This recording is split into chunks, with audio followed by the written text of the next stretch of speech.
2-3 दिवस झाले मला बाहेरून पण बाहेरच्या पक्षातून किंवा इतर लोकांकडून बऱ्याच धमक्या आणि माघार घेण्यासाठी प्रेशराईज केलं जात होतं. पण आज मी आश्चर्य ह्यासाठी व्यक्त करेन की आज दुपारी मला माझ्याच पक्षाच्या जिल्हा प्रमुखांचा फोन येतो आणि सांगतात की 1 तास अगोदर तुम्हाला फॉर्म मागे घ्यायचा आहे, तुम्हाला माघार घ्यायची आहे. तर मी म्हटलं कशासाठी? माझा फॉर्म वैध झाला आहे, मी एबी फॉर्म, मग तुम्ही मला एबी फॉर्म दिलाच कशासाठी? तर फॉर्म छाननी झाल्याच्या नंतर तुम्ही हे सांगताय.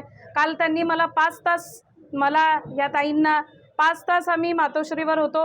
आम्हाला असंच नेलं, काय कारण कशासाठी नेलं मला काही माहिती नाही आहे. आणि त्याच्यानंतर आम्हाला नेल्याच्या नंतर तिथे असं सांगण्यात आलं की 5 तास बसून ठेवलं आणि ते म्हणतात की आता तुम्ही जा इथून, प्रचाराला लागा, कामाला लागा. आणि आज 1 तास अगोदर ते मला म्हणतात की फॉर्म तुम्ही हे करा. त्यांनी अक्षरशः पैसे घेऊन तिकीटं विकली समोरच्यांना आणि एका घरात 2-2 तिकीटं दिली. दुसरीकडे जिथे त्यांना आमचे असे कार्यकर्ते होते की जे माघार घेणारे नव्हते, त्यांची तिकीटं कापली गेली आणि नको त्यांना त्यांनी तिकीटं दिली, जे गद्दार आणि पळपुटे होते.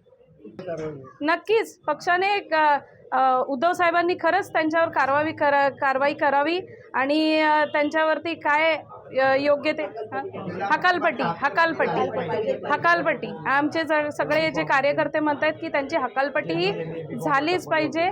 आणि एबी फॉर्म दिले आणि मनसेला जिथून दिले होते तिथे सगळ्यांनी माघार घेतली आणि आमच्या शिवसैनिकांच्या सीट्स तिथे खालीच रिकाम्या पडल्या. हे बघा, जे वरिष्ठांबरोबर हात मिळवणे, आपण सगळे समजदार आहोत. जेव्हा एखाद्या गोष्टीच्या उमेदवारी देणं आणि हे सगळं चालू असतं त्याचा एक अभ्यास केला जातो. आणि अभ्यास करत असताना जेव्हा त्रुटी काय ध्यानात येतात तेव्हा एखादा घेतलेला निर्णय पक्षप्रमुखांच्या आदेशाप्रमाणे आपल्याला काही निर्णय बदलावे लागतात. मग ज्या ठिकाणी बदलले जातात त्या ठिकाणी जे नाराजी असतो तो निश्चित मानणार आहे आणि ज्याच्यासाठी मिळालेले असतो तो खुशी असणार आहे. त्यामुळं या दोन्ही बाबी, खुशी नाराजी, हे दोन्ही अपेक्षित आहे आणि जो लीडिंग करतो त्याला ह्या दोन्ही गोष्टीला सामोरं जावं लागतंच.